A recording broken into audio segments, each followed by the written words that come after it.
dengan mengucap Bismillahirrahmanirrahim, Pasar Rakyat tahun 2015 di Kota Jakarta Timur saya nyatakan dibuka dan dimulai.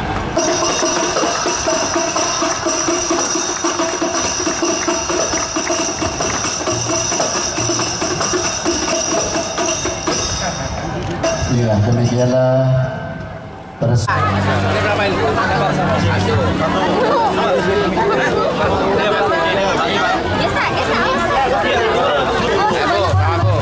Ibunya dulu, ini ibu dulu berapa bu? Dua, nitip satu. Orang nitip satu. Orang nitip satu. Makasih ya Pak. Ibu berapa? Satu. Berapa nih bu?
Jadi pewarna tekstil Pak digunakan untuk makanan.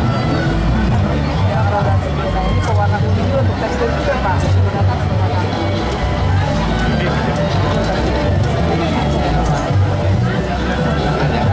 Yang beli yang ini sehat semua kan? Iya, sudah sehat Pak. Ada satu siomay satu, yang lainnya sehat semua. Dan sudah Pak Jokowi saya sampaikan sudah nggak boleh datang di sini, tapi diberitahu bahwa ini tidak baik. Tapi nggak ada sanksi. Bang Arun mundur dikit. Pembinaan dulu. Pembinaan.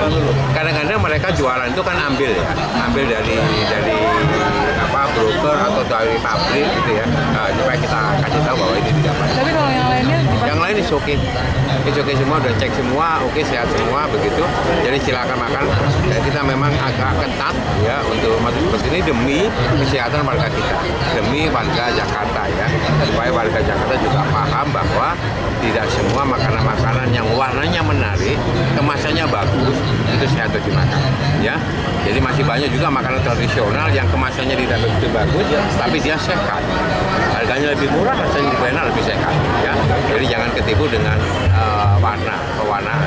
Tapi coba kita lihat betul apakah itu pewarnaan, kekenyalan ya. Kadang-kadang begitu, mie yang kuning sekali kan gitu ya, kenyal banget. Nah ini malah kita curiga nih, kayak begitu ya. Terus kemudian tadi siomay yang betul-betul kenyal sekali begitu ya. Ini kita curiga ini, ya nggak? Jangan-jangan mengandung formalin. Ya, jadi hati-hati.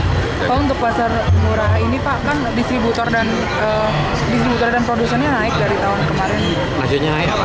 Jumlah pesertanya Pak.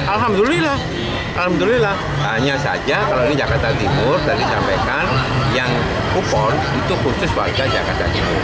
Karena dicek betul bahwa subsidi itu diberikan pada mereka yang miskin, ya. Dari tidak boleh yang masuk itu orang yang kaya. Itu sudah dicek, ya. Oleh sebab itu dari warga lain dari Jakarta Barat atau Jakarta Utara mau ke sini yang khusus untuk kupon itu tidak boleh. Pak, itu untuk kupon yang dijual apa saja sih Pak? Sembako.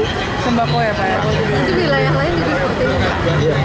Ini sama. Jakarta Barat ada Minggu depan Jakarta Barat Kan gantian. Nah, dengan cara seperti ini kita seneng ya, harga-harga sembako stabil relatif. Yang tadi tanya di pasar stabil, bawang merah, terus kemudian cabai keriting, cabai kecil ya, kentang, daging gitu ya. Ya, itu saya pikir sudah stabil, cukup bagus ya. Pak, soal makanan Yes. dan bahan kimia Yes. itu DKI sendiri mau melangkah ke pidana nggak Pak? Untuk Bisa, produsen? bisa. Kalau itu produsen besar kita pidanakan bahwa dia menipu konsumen, kita akan berpihak untuk melindungi konsumen. Bisa. Ya kita pidanakan, kita kasih pembinaan dulu, kita undang, kita kasih pembinaan, terus seperti itu, ya kita laporkan ke polisi dong. Yang bisa membidanakan ke polisi atas hasil pengaduan. Kami mengadu, boleh pidanakan itu. Kami mengadu, pemerintah mengadu, kan boleh kan. Pak, ini transaksinya tunai atau non tunai? masih tunai. Oh, masih tunai. Masyarakatnya Gimana? Masa kami sih masih belum punya, ya, masih tunai ya. Juga sudah. Pak Wagub, apa? Sekarang masih ada nggak produsen yang sudah dilaporkan ke polisi? Sejauh ini. Belum ada ya? Makanya Tapi teman-teman pelanggaran ada ya? pelanggaran ada. Makanya saya kasih warning ya pada produsen ya, jangan main-main di Jakarta ya, terutama makanan-makanan yang tadi meracuni Sama makanan untuk Jakarta. tahu Pak, ini kan produsen. Bukan hanya ya tahu, mie, gitu ya. Nah, ya itu ya yang benar. Takjil banyak juga tuh. Hah? Takjil. Kerupuk. Kalau tak juga. Kalau itu juga tidak, pilpres juga tidak, aman. Terus dodol aman ya. Apakah nantinya ada penataan untuk industri rumah tangga ini? Kalau di rumah tangga ini kan sudah tersebar. Untuk tahu misalkan ya, harusnya tahu itu tersebar kemana-mana ya. Maka wilayah terdekatlah dinas perindustrian ya, yang nanti akan memberikan pengarahan, pengawasan, pembinaan. Jangan racuni lah rakyat Jakarta ya, demi hanya mencari keuntungan sesaat. Karena kalau diracuni seperti itu nanti dampaknya 5-10 tahun datang loh. Problemnya apa sih Pak sebenarnya ini? Kenapa masih terus berulang? Problemnya nakalnya itu karena dia gitu ya, mengalahkan segala macam cara untuk mendapatkan keuntungan dalam waktu cepat. Itu problemnya. Maka pengawasan kita ada banyak makanan yang melalui uji Balai POM ya. Ada juga langsung bebas.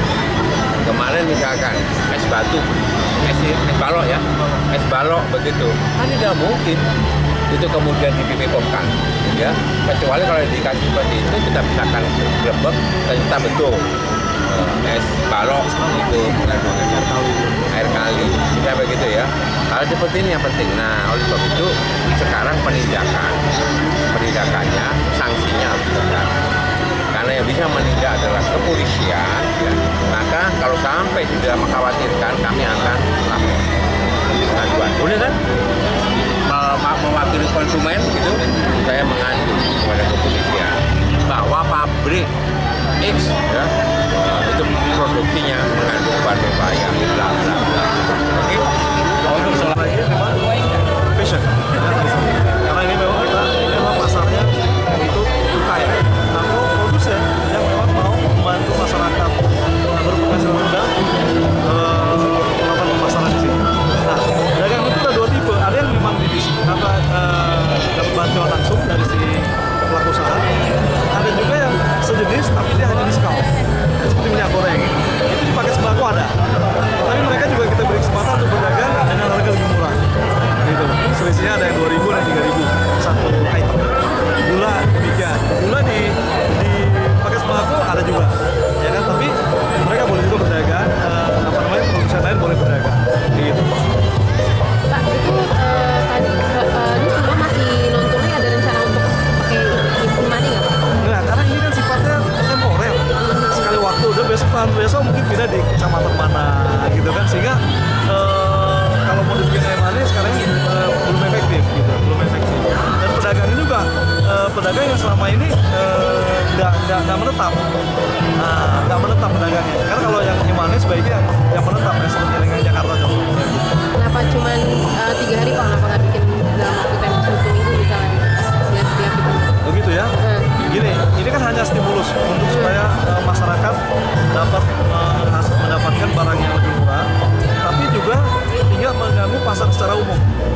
Ya kan? Kalau setiap hari kita ada pasar ini, yang bahaya Pak, warung nggak laku nanti kasihan. Nah, tapi dengan adanya ini, paling tidak kenaikan harga bisa diminimalisir, bisa stabil harga.